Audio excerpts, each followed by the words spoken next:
Okay, let's straight to the question. As the United Nations will enter its 76th anniversary, how do you see the organization from how its relevance and how it's addressing global challenges that, of course, may vary from time to time? Even though there has been several proposals to amend the organization, especially the Security Council and the veto power, it is relevant to understand and to realize that there are no other states that can fulfill the role of these permanent members. No, in other words, every time that we have a humanitarian crisis or an armed conflict around the world, there are not many states willing to assume the consequences of intervening in those direct armed conflicts. So when we are proposing to have a UN security reform, it's going to be very hard that the permanent members that we have nowadays, they will give up their veto power. Also, there has been several proposals to expand the membership of the Security Council. In my opinion, that will be more problematic since it has been very difficult to have agreements only between the 15 current members. It's going to be more complicated with a larger membership. So for that reason, I believe that the most moderate proposals, for example, the one that prohibits the use of the veto power in those situations of mass atrocities, are going to be the most convenient reform, and also the reforms are going to be the most feasible. No? To expect something else, I think it goes out of the equation because it's going to be very complicated. And also it is very important to realize that even though we have the sovereign equality principle under the UN Charter, that's not a reality. The United Nations itself, it creates artificially different categories of states within the organization.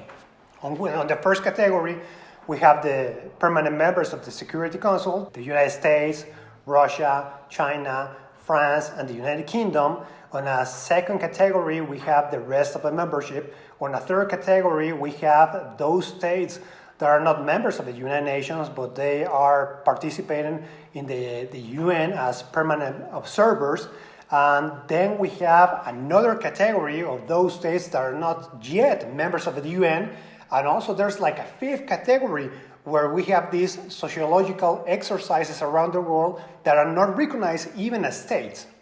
So even though the United Nations it was created like a universal organization where everybody, and when I'm saying everybody, I'm referring to the states, that we're going to be equal, is not a reality, no? But we have to realize that is not the problem of the United Nations. That is the problem of the way that it was created. So now that we are thinking what is going to be the future, of course, we need more intervention, we need more willingness from the state members to have a more active role in all the transnational problems, especially with climate change, organized transnational crime, migration. Recently, during the COVID-19 pandemic, we realize how the states, even though politically speaking, they're always saying that no, we have to have equally access to all the vaccines and all the medical equipment. That is not true, no? In practical terms, it's not true. Everybody is looking on a first moment of time to save their own population, and at the end, that's why we didn't see the result that we want to achieve with the COVAX initiative. So in a minor word, of course, we're going to see reforms. For example, to give you one of the closest example to my work, the UNCITRAL, the Trade Commission of the United Nations, we are going to have a reform. We are going to expand its membership.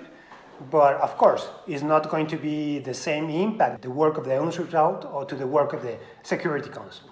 So yes, the organization faces several challenges. Also, it is incredible that, as you mentioned at the beginning of the of the interview, after 76 years of its creation, we are still having some members, for example, the United States during the Trump administration, threatening, for example, the World Health Organization to withdraw their support, basically to withdraw their financial contributions, only because the WHO was not responding to what the United States wanted. So yes, the United Nations is facing a lot of challenges. It's going to be a very complex environment that we will be facing in the future, but we have to realize that it's not up to the organization, but it's up to the will of the members. Yeah, you stress in the beginning. You stress about United Nations Security Council and veto power, right? And many voice reforms within the organization that veto power should be eliminated. How possible is it?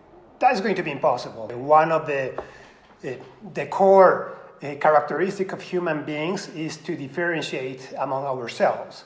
So once a certain group, a certain state have already accumulated some power, basically the winners of the Second World War, they're going to renounce to these prerogatives that they have under the UN Charter. I think and I believe that it's going to be very hard for them to renounce this privilege that they have under the UN Charter. So I don't think that it's going to be feasible to have derogated the veto power under the UN Charter. Yeah, but many see that veto power is not relevant. As you said that the UN should expand its membership in the United Nations Security Council. If I'm not mistaken, just correct me if I'm wrong, a year ago or 2 years ago, when Indonesia and Germany was non-permanent members of the UNSC, they passed a resolution, they passed a UN mandate or UNAMA in Afghanistan, meaning that non-permanent members of Security Council actually played an important role, right? So why do you think that veto power still lies on those 5 members? If that veto power can help the peace process, maybe you can cite an example. That veto power obviously has a burden. This burden is that these states they are more vocal in the solution of transnational problems. Also, is a recognition that those states are the one with more power, like a hard power. They have more influence in other countries. So even though it's true that Japan and also Germany, and also there was a discussion about the BRIC countries, for example, India, to incorporate them into the permanent membership of the Security Council, I think it was out of equation to give them veto power. The discussion was surrounding whether regionally we can elect a specific state who was going to be non-permanent, and that state was going to be using, in representation of that region, the veto power. But at the end, there was no support from the 5 permanent members. The proposal that at the end had more chances of being approved it was a proposal that was supported by Mexico and France, and that was the proposal that the veto power was going to be still accepted unless we were talking about mass atrocities. In other words, about international crimes.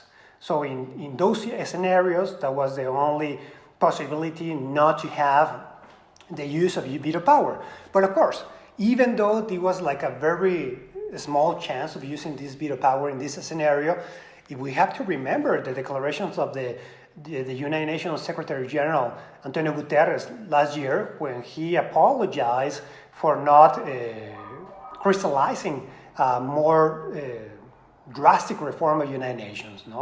And also he was taking the blame for not having advanced or not having achieved an understanding with all the membership in regards of reforming the Security Council.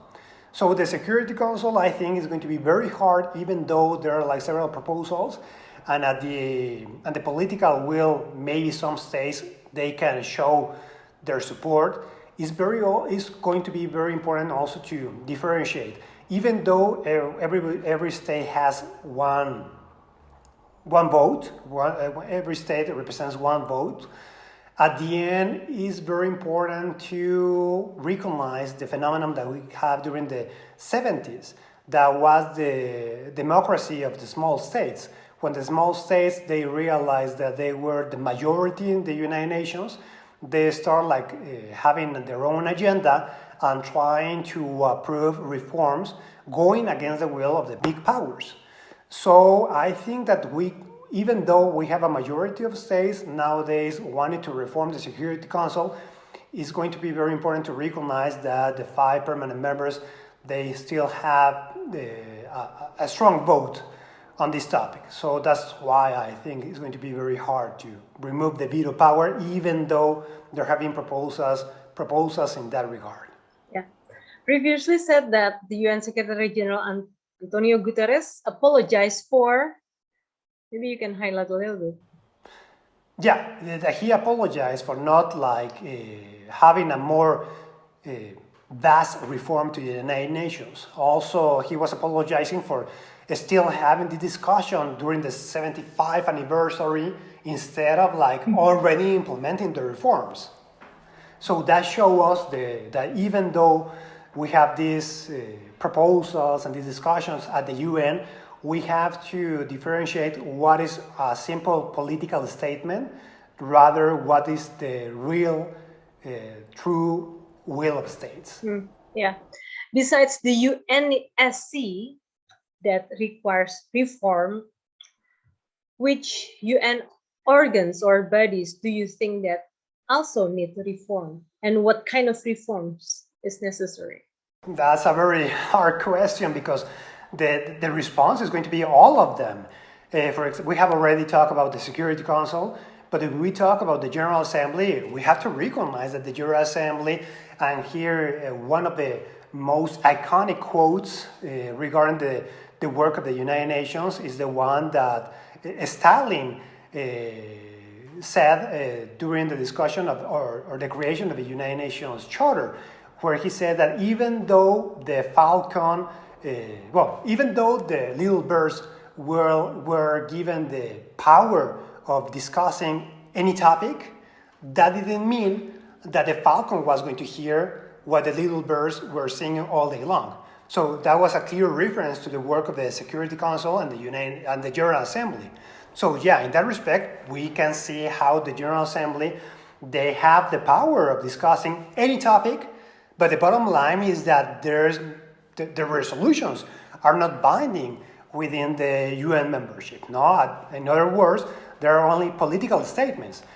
Also, of course, we have to recognize that there are certain exceptions. For example, the General Assembly resolution pro-peace, and this pro-peace resolution was adopted during the 1950s, during the last century, and this resolution was giving the General Assembly the power of discussing matters that were threatening the international peace. In other words, those topics that are of the exclusive jurisdiction of the Security Council, in those situations where the Security Council didn't have the scenario to properly discuss the situations. In other words, when the Security Council was facing a paralysis, the United Nations General Assembly can step into the discussion. But without that exception, we have to recognize that the General Assembly resolutions, they don't have any binding power, and they don't produce international law. So yeah, I think that the General Assembly has to be given more power. In some scenarios, we have to recognize that they have the competence to issue binding resolutions for the UN membership. Also, I think that the International Court of Justice, that is the principal judicial body of the United Nations, they have to suffer also a reform, especially because we have seen that this tribunal continues to have the same characteristic of its predecessor, the Permanent Court of International Justice, that was the judicial body during the League of Nations. We have to recognize that one of the main problems is that there is jurisdiction has to be recognized by each state on a case-by-case basis in those situations where they have not submitted an unilateral declaration recognizing ipso facto its jurisdiction. In other words, they don't have universal jurisdiction to solve all the conflicts that may arise around the world.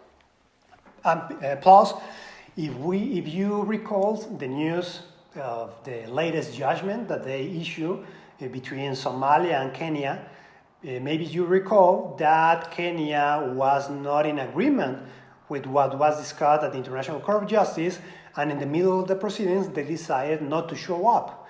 So the International Court of Justice ended up issuing its judgment in absentia. So now the problem that we're going to be facing is how to make Kenya to conform its conduct to the judgment issued by the International Court of Justice. And this judgment was very important because it was dealing with maritime delimitation between both countries. So yeah, there are several challenges, and mainly the International Court of Justice have to be recognized with investigative powers, because at the end of the day, they end up solving all the disputes only with what the states are telling them during the oral pleadings or the written pleadings. And one of the main problems is that states sometimes end up lying to the court about what are the true facts. So the court, instead of like having their own experts, having these own powers to investigate what's really happening, they have to solve the dispute with the evidence presented by the parties. Yeah. I want to talk more specifically about resolutions that you highlight, about UNGA resolution and UNSC resolutions. How do you compare that? For example, like if the UNSC resolutions are binding, why do maybe some countries or many countries still violate it? Yes, there's a big problem, no? And also we have to differentiate, not all the Security Council resolutions are going to be binding. We have three theories regarding which resolutions are going to be legally binding to all states. The first one, and is the most general, it says that all Security Council resolutions are binding. The second theory, it says that only those resolutions issue under the powers of the Chapter 7. And the third theory, it says that not all the resolutions issued under the powers of Chapter 7 are going to be binding, but we have to take special attention to the wording of the resolution, because it's not going to be the same where the Security Council says that we request the parties to reconsider their actions, rather in those scenarios when they're like directing or commanding something in specific. So that's one criteria to answer your question. Why in some instances the states do not comply with Security Council resolutions? And that's maybe because the reading or the interpretation that they're providing to that Security Council resolution, according to them, it is not legally binding. The second option is that, of course, those scenarios when we have an international conflict, an ongoing international conflict, an armed conflict, and it's going to be very hard for the states to implement it because we have several non-state parties involved in those conflicts. And also, a third possible answer to your question is maybe the Security Council doesn't want to really solve the conflict. We have to recognize that these resolutions are the result of a consensus between all the state members to the Security Council. Sometimes we have the different size of a conflict represented at the Security Council. Some of the members at the Security Council, they have different interests in some international conflicts, so the wording sometimes is very lax, and they do it with this purpose, no? So there is no clarity and there is no specific international law obligation to the parties. So in case that one of them does not comply, you cannot say concretely that they have violated international law. One example is the Security Council resolution when they refer the situation of Sudan to the International Criminal Court. At the end, everybody criticized the wording of that resolution because it did not provide like a legal structure or orientation for those states members to the Rome Statute. And at the end, we ended up having those situations like the one that we saw with South Africa and Jordan. When Omar al-Bashir visited their countries, at the end they say, even though they were parties to the Rome Statute and they were legally obliged to arrest Omar al-Bashir, they say that under general international law, it was not clear if they have to comply with this obligation to respect the privilege and immunities of head of states, or they have to implement and arrest him. So the problem that we have is that the Security Council resolution did not implement an obligation to those states of the United Nations to help the International Criminal Court to arrest Omar al-Bashir. So yeah, at the end, we have to realize that sometimes the states are the one not providing the sufficient clarity to these resolutions, and that's why we end up having some situations where the states, they don't have it clear if this really is an obligation for them or they have the freedom to act differently. And of course, we have the last category when we have the clear cases where there is a clear violation of the Security Council resolution. And the reason why we have these situations is because it is going to be very hard for the international community to impose unilateral sanctions or multilateral sanctions against those states, because once again, maybe they are having a support of a permanent member at the Security Council, and that permanent member is protecting them, and whenever somebody is going to be discussing the possibility of imposing sanctions, they're going to use the veto power. Yeah. And throughout history, what do you think the UN's biggest achievement and, sorry to say, failures maybe, and why do you think that the UN has yet to succeed in ending wars in Middle East, like Syria, Yemen? Well, the biggest achievement of the United Nations is all having this 76th anniversary. Now we have to recall its predecessor, the League of Nations. They didn't have this support of the international community. So nowadays we can say that, and we can affirm that the membership of the United Nations is universal. Even though FIFA has more state members, it is vital to recognize that most important states are part of the United Nations. So the United Nations' biggest achievement has been providing us 76 years of peace, not having a third world war. Also, the United Nations have succeeded in maybe smaller topics. They have helped us to codify and the progressive development of international law. They have issued norms for international commerce, not like trade in general terms, but commerce between individuals.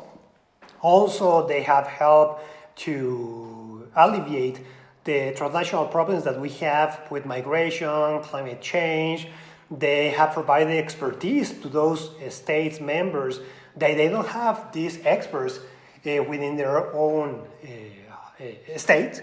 So I think that the United Nations have helped us to have a more equal world, even though we have several challenges ahead. Here it's very important to recall one of the most known quotes of Dag Hammarskjöld, the second Secretary General of the United Nations, that he said that the United Nations was not created to save humanity, but avoiding everybody going to hell.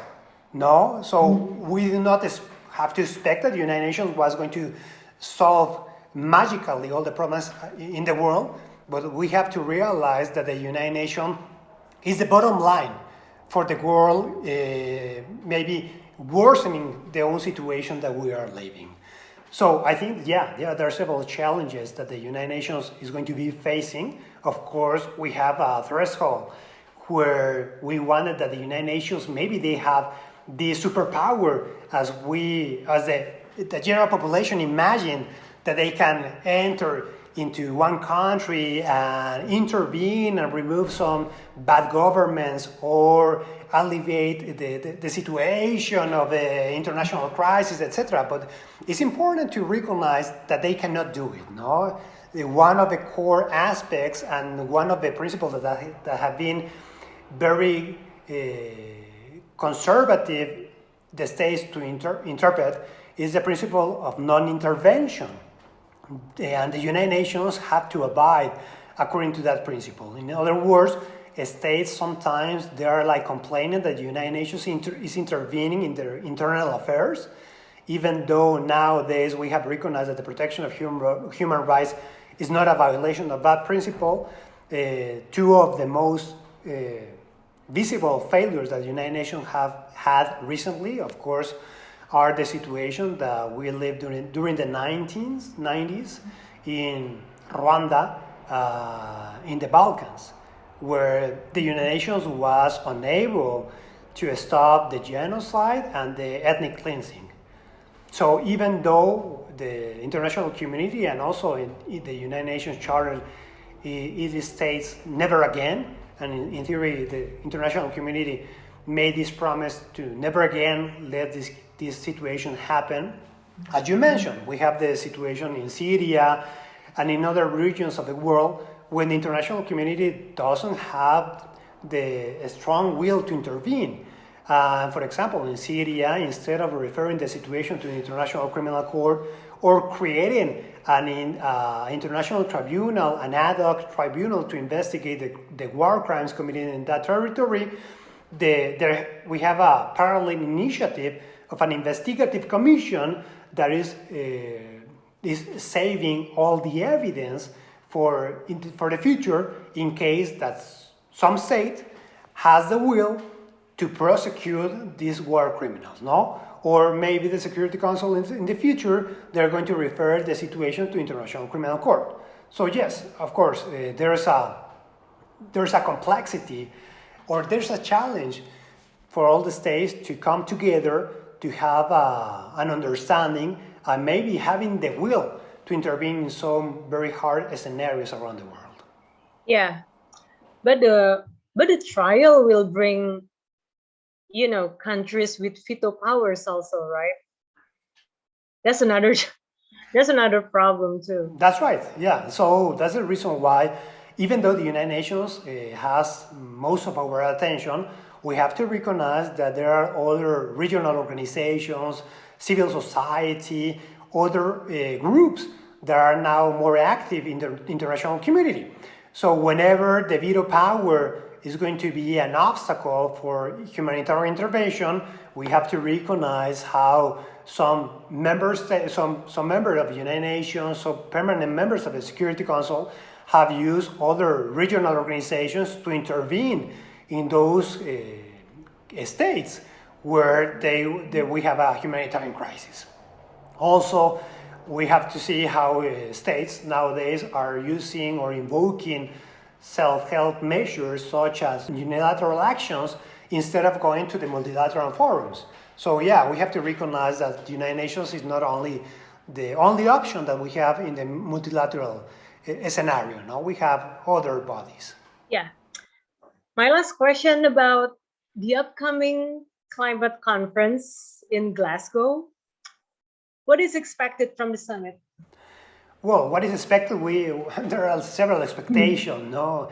But the problem is that what is going to be the real consensus?